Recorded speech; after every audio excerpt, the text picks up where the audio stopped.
Bueno, papi, ¿usted por quién va a votar? Yo no sé por quién votar. ¿Y tú? Tampoco sé, papi, por quién votar.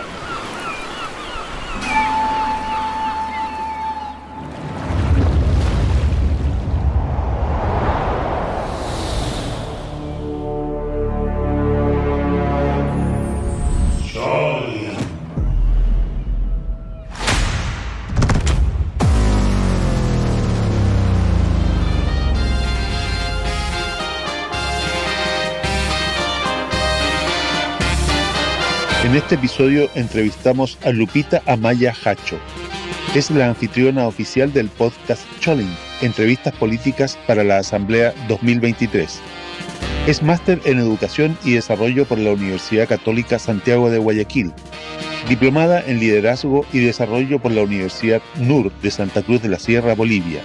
Es psicóloga educativa por la Universidad Central del Ecuador y psicóloga clínica por la Universidad Estatal de Guayaquil. Su experiencia profesional relevante está centrada en el ámbito educativo y en la dirección de proyectos de desarrollo social. ¿Cómo se te ocurrió la idea de hacer el podcast de Cholin, Entrevistas Políticas para la Asamblea 2023? Esta asamblea es sui generis, ¿verdad? Porque viene de una manera imprevista, porque tiene muy poco tiempo para conocer a los candidatos, porque va a tener muy tiempo para la legislación propiamente. Entonces me llené de dudas y de inquietudes que fueron confirmadas con la palabra de mi padre, que me decía que no sabía por quién sufragar. En ese marco pues decidí que yo también debía conocer a los candidatos, que no podíamos llegar el día de las elecciones a una papeleta donde todos son unos desconocidos. Entonces eso me motivó para poder decidir buscar la forma de conocerlo, y qué mejor a través de un podcast. Bueno, pero este podcast es una búsqueda en donde tú buscas información para saber por quién votar, para ayudar a tu padre a tomar una elección. Son 10 candidatos que hay, de los cuales hay 3 que son conocidos y el resto no tan. Me imagino que tienes tus preferencias, como es lógico. ¿Qué sentido tiene entrevistar a los candidatos que no son de tu preferencia? Estoy en este momento haciendo una reflexión, porque claro, todo el mundo tiene su tendencia política y yo la tengo. Sin embargo, quisiera yo no elegir en base a la tendencia política que uno le marca, sino más bien en base al conocimiento del candidato. Porque de pronto resulta que tenemos candidatos que van a hacer un papel importante en la asamblea, que no lo han hecho en asambleas anteriores, en el Congreso, gente que ha tenido trayectoria y que van allá y se invisibilizan, ¿no? ¿Cómo crees tú que es una entrevista exitosa desde el punto de vista de Cholin Entrevistas Políticas 2023? Yo creo que sería exitosa en la medida de que el entrevistado, en este caso el candidato a asamblea, sea sincero, sea honesto, se mantenga en un ambiente agradable de conversación y pueda hacer llegar a la comunidad, a la población, un mensaje de conciencia y de reflexión para que voten por ellos, ¿no?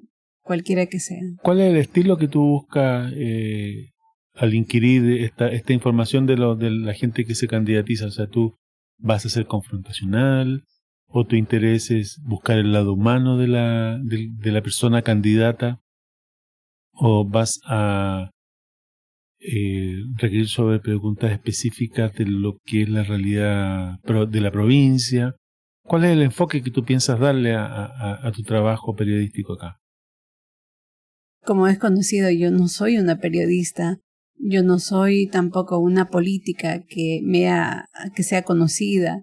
Sin embargo, de ello soy una maestra, soy psicóloga, y por tanto siempre voy a estar pensando en el lado humano del ser humano, porque quiero que yo mismo y la población pueda conocer ese lado de las personas. A veces se esconden detrás de un micrófono, detrás de una cámara, detrás de una campaña, personas que realmente son valiosas, y quisiera conocerlas un poco más. No busco confrontar, no busco comparar, no busco tampoco disminuir a ningún candidato. Darle el espacio igualitario a todos. Ahora, en tu criterio, ¿qué debe tener un candidato para ganarse el derecho a representar a la provincia en la Asamblea Nacional? Creo que debe tener primero ganas de servir, ¿no? Debe tener todo ese afán de servicio, debe querer ir a la asamblea, debe querer tener, creo que el candidato no debe ser alguien que crea que ya lo sabe todo. Si va con esa actitud, va a bloquearse ya y no vamos a tener un asambleísta realmente que represente, ¿no? Van a tener un mandato recortado, 2 años o algo así. No se puede esperar de que desarrollen iniciativas legislativas demasiado importantes porque no van a tener tiempo para hacerlo.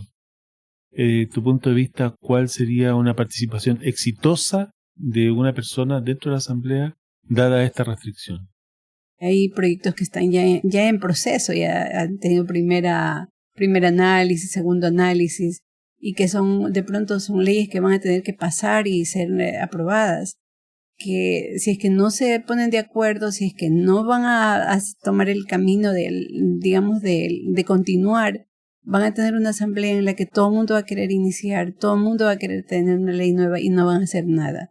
Entonces yo sí creo y considero que deben ir dispuestos a ponerse la camiseta del país y tienen que ir dispuestos a apoyar las iniciativas que sean posibles.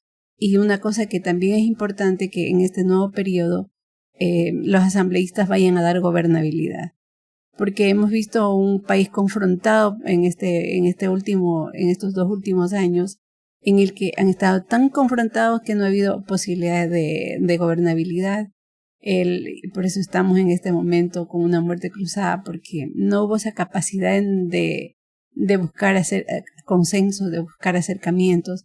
Entonces, independientemente de la camiseta que lleves, tienes que hacer lo posible por continuar revisando, estudiando leyes y aportando para la gobernabilidad del país.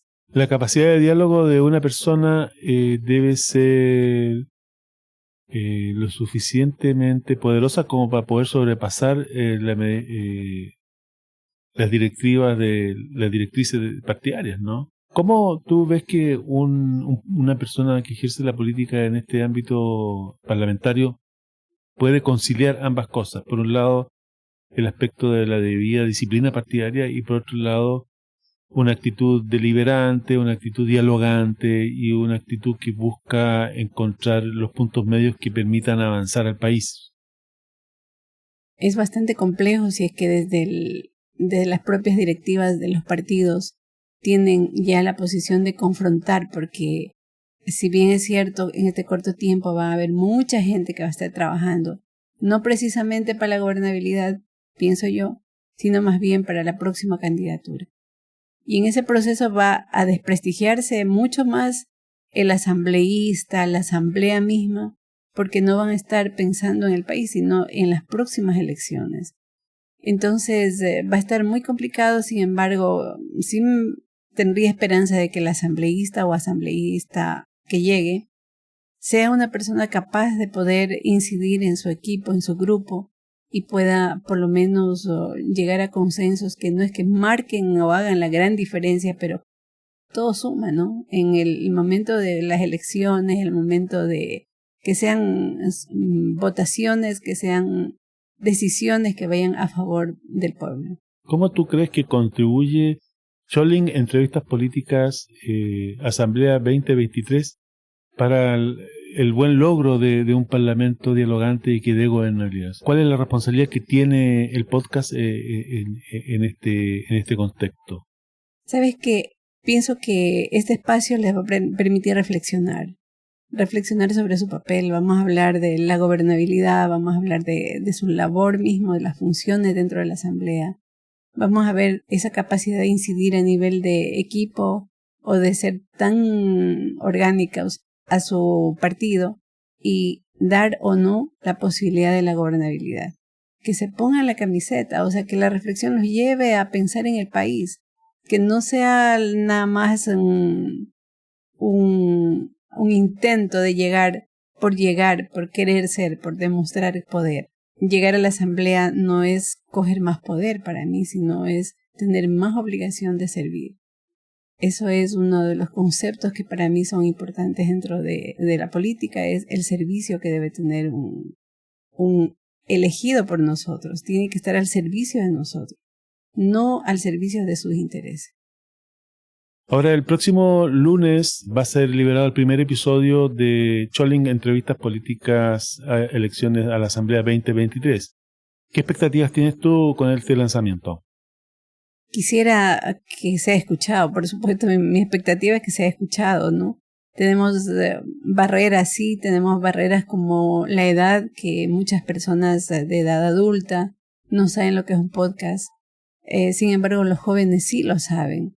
Entonces tengo expectativas de que puedan ser escuchados por los jóvenes y que digan, mira, esta asambleísta me gusta porque por tal cosa y por tal cosa, que se vuelvan reflexivos y que sean personas que se metan dentro del mundo de la política de opinión, porque así como vamos viendo cómo los partidos van envejeciendo y no van teniendo líderes porque no van formando gente, porque tampoco les interesa a los jóvenes ser parte. Los partidos políticos están llenos de gente vieja.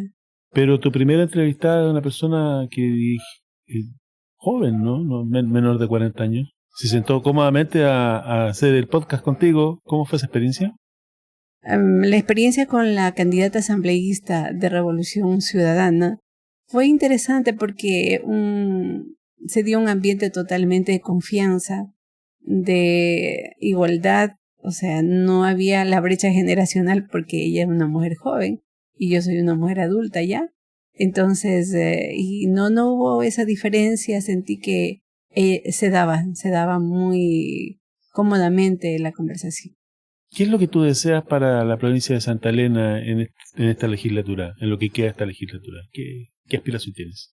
Mi aspiración es que vayan asambleístas que sean visibles, porque hemos tenido candidatos que en la península son mucha palabra, son muy representativos, pero que cuando llegan a la asamblea, al Congreso, se desaparecen, se invisibilizan. Yo sé que ahí juega también muchas veces el papel la prensa, porque no a todo mundo los entrevistan, no les dan figura a todo mundo. Sin embargo, nosotros creo que a excepción de uno, que sí lo han entrevistado porque ha tenido participación en una ley muy importante. ¿Y qué deseas para el país, para el Ecuador en esta legislatura? Gente que sepa, ¿no? Que logren vigilar, mantenerse vigilantes con que no pasen ninguna ley que vaya a afectar a las personas, a los más pobres del país. Que sean leyes que beneficien a todos, que no estén con dedicatoria hacia un sector que siempre lo ha podido, que es pudiente. Y ahora invita a la gente a que escuche Scholling, entrevistas políticas para la Asamblea 2023, que va a ser irradiado por Radio La Voz de la Península y por la plataforma de podcast que sea de la elección de cada escucha.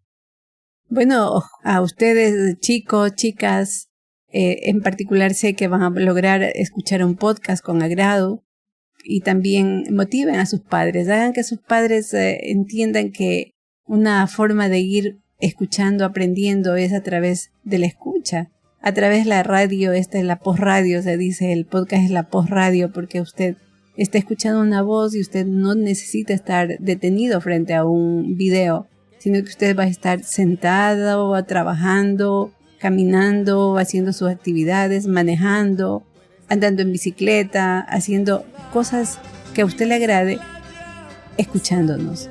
Entonces, y escuchándonos, usted va a tener la capacidad de decidir la mejor opción para nuestra península. Escúchenos. Bueno, esa es la masterada Lupita Maya, anfitriona del podcast Scholling, entrevistas políticas para la Asamblea 2023. Sin falta, escúchenla por La Voz de la Península el día lunes y a través de la plataforma de podcast de su elección. Esto es Scholling, una producción de Besacosa Studios. Nuestra anfitriona es la masterada Lupita Amaya. El tema musical que nos acompaña es Reina Peninsular, de Carlos Rubira Infante, en las versiones de la banda musical Son Tomalá y la de Héctor Cruz. El diseño sonoro es de Benjamín Villagrán. Nos puedes encontrar en la plataforma de podcast de tu elección y a través de la radio La Voz de la Península. Gracias por escuchar. La luna blanca con sus estrellas en noches bellas me hacen soñar.